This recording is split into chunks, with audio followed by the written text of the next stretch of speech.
I have actually done one of these before, well over a year ago, and I only covered my EDC pistol.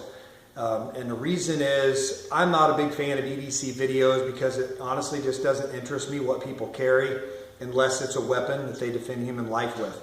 And most EDC videos, that's what a lot of people like to watch. And so what I'm going to do, you guys don't know when I'm going to show my gun. A lot of people show them at the end or beginning, or so you won't really know when I'm going to, so hopefully it retains you and you guys watch the entire video. Now, if EDC videos bore you, then I would just shut it off right now and don't watch. But I promise I'm going to try to keep this as short and sweet as I can. But I do want to explain a couple of things, why I carry a couple of things that I do, and then why other things just aren't as important to me. So let's start off with a wallet. And this is an American Eagle. Very thin, compact, and there's a reason for that. I carry my wallet in my front pocket. I cannot stand a big giant fat wallet, and I never carry a wallet in my back pocket because it's really easy to pick. And good luck trying to pick my front pocket, and you'd have to be really good. So I've got my driver's license, carry permit, my insurance card, a Lowe's card, and my debit card, and that's it. I don't carry a lot of cards, but really thin, really nice. I'm not brand loyal. American Eagle, I don't care. Generally, places like Kohl's or American Eagle or TJ Maxx has these for like $8. So when one wears out, I go get another. So no biggie there. Wallet. Chapstick.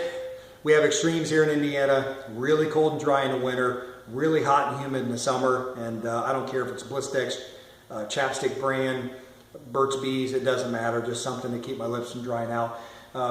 This time of year, especially in the spring, I do have allergies, so I get a little more dry, even though I stay really hydrated there. So, Streamlight MicroStream, 40 lumens, about 450, 420 candela, I believe.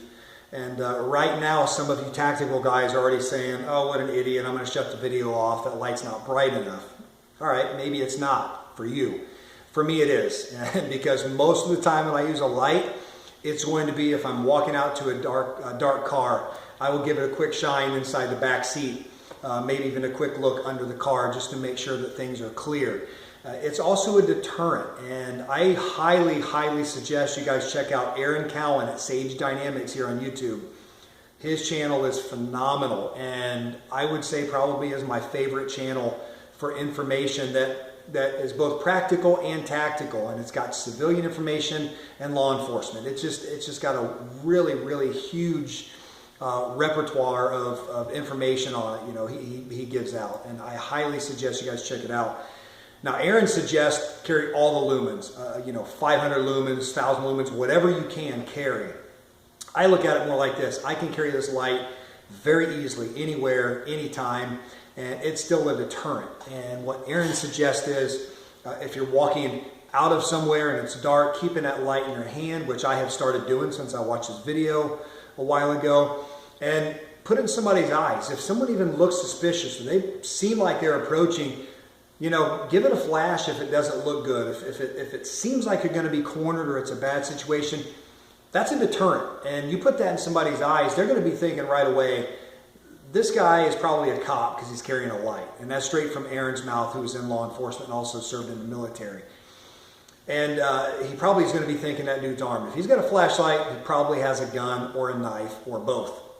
So I will tell you guys, I have a bigger light that I do carry when I go to places like Wrigley Field or US Cellular or an arena like that in the non-free state of Illinois where you can't carry a gun. I will take that with me, and it'll go through security. I just tell the people it's just a flashlight, and I've never had an issue getting through.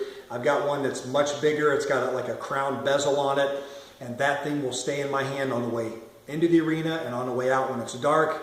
And it's brighter. It's got 150 lumens, I believe, but I carry it in the hand so that bezel sticks out a little bit. And if you ever had to strike the temple, strike the neck, strike somebody straight on, it's going to give you that solid rock feel inside your hand. So Streamlight MicroStream, great for everyday carry. Gerber knife, and I have carried that every day for quite some time. It's the Mini Swagger. My son gave that to me, so that's why I carry it. I actually have an H&K knife that I had long before I had any H&K pistols, and it was fine. It was great, but I will tell you, this Gerber blade stays sharper longer than the HK. So great on you guys, HK, with your guns, but on your knives, I think Benchmade actually makes them. So anyway, they're just not as good as I would think they would be. But the blade has stayed really sharp on this. It's opened a lot of packages. And let's face it, guys, you can pretend like you're a knife fighter, but unless you're martial arts trained with blades or your former Spec Ops or current, it's a box opener. Don't kid yourself. You're not going to get in a knife fight with anybody, so don't fool yourself. Let's jump to a gun, a purpose-built gun. And you guys have seen a review right here on my channel of this gun. It was actually my daughter's, and it is the Ruger LCP2 chambered in .380.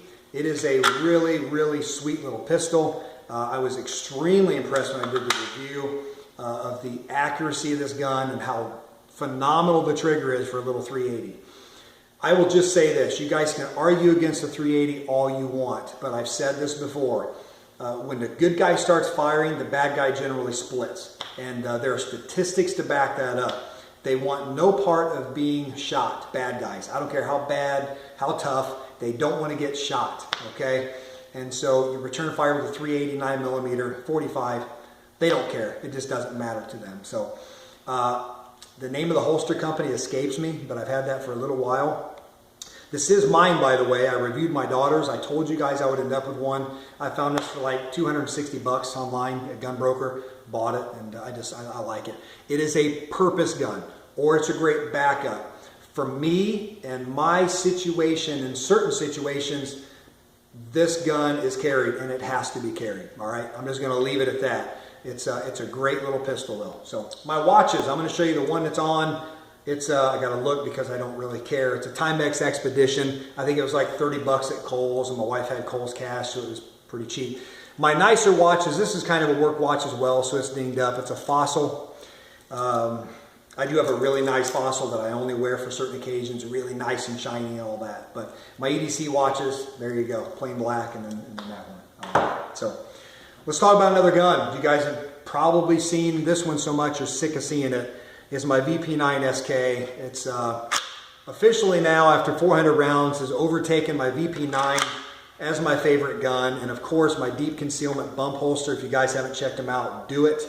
It is a really, really nice holster, and yes, the first that I know of to have the holster for the VP9 SK. Stealth Gear just now got it out there, among other companies just starting to ship them. So yeah, I'm not going to go into that pistol. You guys know my feelings for that. Oh yeah, I guess I will tell you, I will carry my VP9 SK with my backup mag on occasion. If I'm going to carry a backup mag, though, generally, I'm just going to go ahead and use my full-size VP9 mag. There are times, appropriate times, where I will carry my full-size VP9 15+1 in a backup mag. If I'm going to a really populated area, maybe church or an assembly like that where there's 2,000-3,000 people, and I do that because if an attack were to take place, it probably is going to be 2, 3, 4 people. And so I'm cool with having 30 rounds to deal with 3 or 4 guys there. So, you know, my backup mag 15+1. Federal HST 124 grain is my round of choice. That performs really well in many tests. It penetrates toward the top end of the FBI standards, which I'm going to go into a detailed round explanation on a separate video of why I carry the 124 grain HSTs. And we're going to talk about penetration, over penetration, expansion, and all of that stuff. That's in a separate video coming up, but really good round. HSTs and Spear Gold Dot seem to be the law enforcement favorites. So guys, that rounds it out. That's it. That is my EDC. The guns I really don't carry much in my EDC anymore is my HK P2000 subcompact. Since I got the VP9 subcompact, I love the gun still. It's a great hammer-fired weapon, very accurate, very sweet, easy to carry. But man, especially the flat base plate, that SK, that VP9 SK is really sweet. My USP compact 9mm is set up for home defense. It generally has the 20-round mag plugged in it all the time. It's got my TLR 3 as well. Now my full-size VP9 does have a TLR 1 HL light. And I'm working on getting an OWB holster for that. And that would be a winter carry situation when I have a sweatshirt, a hoodie, or coat, something like that. So guys, that rounds it out. That's my EDC. I hope I didn't bore you too much. Some guys love these videos. I'm not a huge fan, but hey, somebody will appreciate this. So comments and questions below. Don't get nasty. Don't call me stupid for carrying a Streamlight, a 40 lumen light, or a 380 on occasion, because like I said, they both work for me, and I'm practical, not tactical. So thanks for watching, guys. I appreciate it.